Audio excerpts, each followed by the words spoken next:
Hi welcome to Avaniraj live. ಇವತ್ತು ಗುರುವಾರ. ಇವತ್ತಿನ ಲಾಗು ಮಾರ್ನಿಂಗಿಂದ ಸ್ಟಾರ್ಟ್ ಮಾಡಿದ್ದೀನಿ. ಬನ್ನಿ ಇವತ್ತಿನ ದಿನ ಹೇಗಿರುತ್ತೆ ನೋಡೋಣ ಅಂತ. ಹಾಗೆ ಇವತ್ತು ಮೆಂತ್ಯದ ಹಿಟ್ಟು ಮಾಡಿಸೋದಕ್ಕೆ ಎಲ್ಲನೂ ತಯಾರು ಮಾಡೋಣ ಅಂದ್ಕೊಂಡಿದ್ದೀನಿ. ಬನ್ನಿ ಒಂದೊಂದನ್ನು ತೋರಿಸ್ತೀನಿ ನಿಮಗೆ. ಫ್ರೆಂಡ್ಸ್, ಇದು ಮೆಂತ್ಯದ ಹಿಟ್ಟು ಮಾಡೋದಕ್ಕೆ ಬಾದಾಮಿ ಕೂಡ ಆ್ಯಡ್ ಮಾಡ್ತಾಯಿದ್ದೀನಿ. ಬಾದಾಮಿನ ಸ್ವಲ್ಪ ಬೆಚ್ಚಗೆ ಮಾಡ್ಕೋತಾ ಇದ್ದೀನಿ.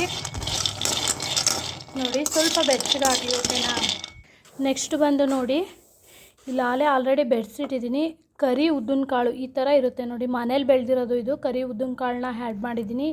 ಮತ್ತು ರಾಗಿ, ಗೋಧಿ ಮತ್ತು ಮೆಂತ್ಯ ಕಾಳು ಬರುತ್ತಲ್ಲ ಅದು, ಅಕ್ಕಿ 2 ಸೇರು, ರಾಗಿ 2 ಸೇರು, ಮೆಂತ್ಯ 100 ಗ್ರಾಮು ಮತ್ತು ಗೋಧಿ 1 kg ಆ್ಯಡ್ ಮಾಡಿದ್ದೀನಿ. ಇದರೊಳಗಡೆ ಬೆರೆಸಿದ್ದೀನಿ. ಮತ್ತು ಗೋಡಂಬಿನ ಸ್ವಲ್ಪ ಬಿಸಿ ಮಾಡ್ತಾಯಿದ್ದೀನಿ, ಯಾಕೆಂದರೆ ಹಸಿ ಸ್ಮೆಲ್ ಹೊಡೆಯುತ್ತಲ್ಲ, ಅದಕ್ಕೋಸ್ಕರ.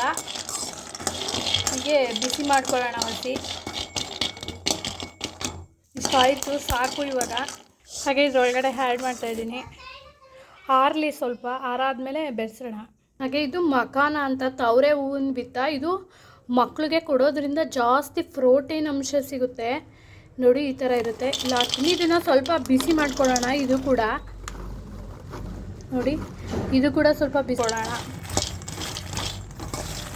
ಅಂದರೆ ಮಕ್ಕಳು ಯಾವ ಟೈಮಲ್ಲಿ ತಿಂತಾರೆ, ಸಂಜೆ ಟೈಮೋ ಇಲ್ಲ ಬೆಳಿಗ್ಗೆ ಟೈಮೋ, ಮುದ್ದೆ ರೀತಿ ಮೆಂತ್ಯ ಮುದ್ದೆ ಮಾಡ್ತೀವಿ, ಆ ಥರ ಮೆಂತ್ಯ ಮುದ್ದೆನ ಮಾಡಿ ತಿನ್ನಿಸೋದು. ಅದರೊಳಗಡೆ ಮಖಾನ ಮತ್ತು ಬಾದಾಮಿನ ಆ್ಯಡ್ ಮಾಡಿದ್ದೀನಿ ಅಷ್ಟೇ. ಅಂದರೆ ಹೊರ್ಗಡೆ ತಿನ್ನೋದ್ರಲ್ಲಿ ಪ್ರೋಟೀನ್ ಅಂಶ ಏನೂ ಇರೋಲ್ಲ ಅಂತ ನಾವು ಈ ಥರ ಮನೇಲಿ ಮಾಡಿಕೊಡ್ಬೇಕಷ್ಟೇ.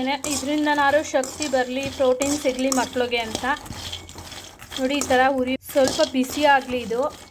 ನೋಡಿ, ಇದು ಕೂಡ ರೆಡಿ ಆಯಿತು. ಈ ಥರ ಮಾಡಿದ್ರೆ ಸಾಕು ನೋಡಿ. ಬಾದಾಮಿ ಮಖಾನ ಎಲ್ಲ ಮಿಕ್ಸ್ ಮಾಡಿದ್ದೀನಿ. ಈ ಥರ ಇದೆ.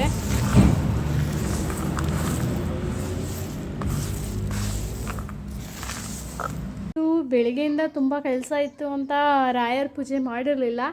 ಸಂಜೆ ರಾಯರ ಪೂಜೆನ ಮಾಡ್ತಾಯಿದ್ದೀನಿ. ಬನ್ನಿ ಹೇಗಿರುತ್ತೆ ನೋಡೋಣ. ಹಾಗೆ ನೋಡಿ, ನಮ್ಮ ರಾಯರಿಗೆ ಗಂಧ ಎಲ್ಲ ಇಕ್ಕಾಯ್ತು ಒರೆಸಿ. ಹೇಗೆ ಕಾಣ್ತಾ ಇದ್ದಾರೆ ನಮ್ಮ ರಾಯರು.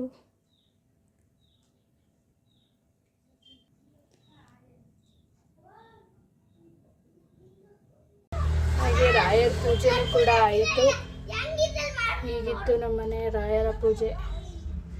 ರಾಯರ ಪೂಜೆನೂ ಕೂಡ ಆಯಿತು. ಗುರುವಾರದ ಲಾಗ್ ನಿಮಗೆ ಇಷ್ಟ ಆಗಿದ್ರೆ ಪ್ಲೀಸ್ ಸಪೋರ್ಟ್ ಮಾಡಿ, ಲೈಕ್ ಮಾಡಿ, ಶೇರ್ ಮಾಡಿ, ಕಮೆಂಟ್ ಮಾಡಿ. ಹಾಗೆ ಸಬ್ಸ್ಕ್ರೈಬ್ ಆಗೋದನ್ನು ಮರಿಬೇಡಿ. Thank you for watching. Thank you.